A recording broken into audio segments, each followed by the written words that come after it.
my friends. We are back once again on the Amityville kick. Once again, from our friends at SRS Cinema. It's the last Amityville movie, which I know for damn sure is a lie because I just got Amityville AI like last week from them. So yeah, this is nowhere near the last one, but it is a nice thought to have nonetheless. This is a 2023 film. SRS and I think Wild Eye have kind of been kind of like on the kick of releasing these movies. I guess they're kind of popular. I don't know. There's Amityville is kind of like an open source subject, so anybody can make one. This one in particular says during the midst of a massive pandemic and lockdown, a horror YouTube guy finds himself trapped in the very thing that he spends his time tearing down, a bad horror film. Now, of course, you can read the rest there, and it basically tells you what exactly is going on. The dude's ripping movies. He bad movies, and he makes fun of Amityville movies. And if something arrives that puts him in an Amityville movie, so he talks to his boss. It's the second pandemic. It's not the pandemic we actually went through, but he's going through a pandemic, and things are what they are, and he's talking to like a group chat of people, and they're all discussing things are going on. They're just like, you should just make a movie. And he starts filming everything. So the majority of the movie is from his cell phone or his door camera, or it's from like a screen cap of his computer. And so it's one of those where it is a found footage movie because it's a tech savvy found footage movie.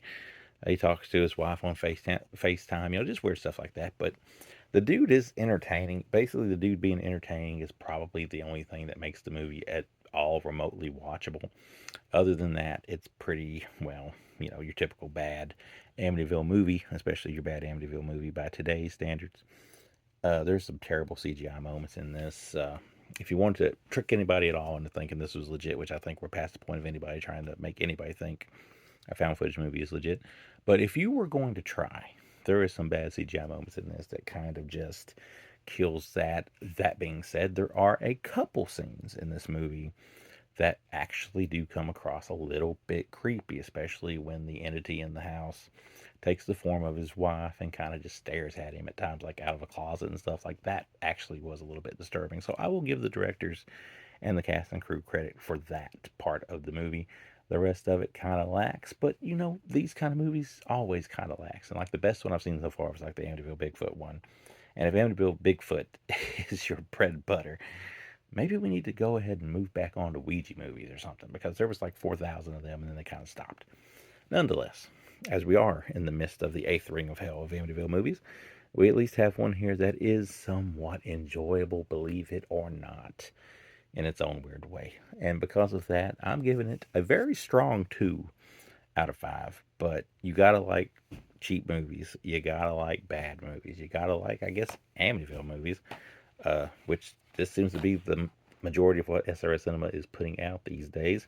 And hey, do you? I love SRS Cinema. They put out my movies. Why would I not like them? They put out my movies, which goes to show they probably don't have the best taste in movies they release, but it's okay because it gives guys like me a chance for people like you to see my movies. And without them, we wouldn't see all these Amityville movies, which this is directed by Josh Spiegel.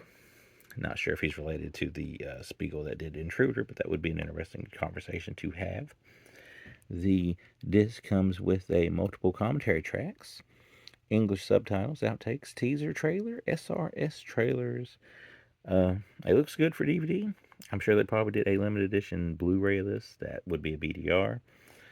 I don't really have too many of those in my collection, but they are out there if you wish to purchase it. I'm sure you probably still find one of these.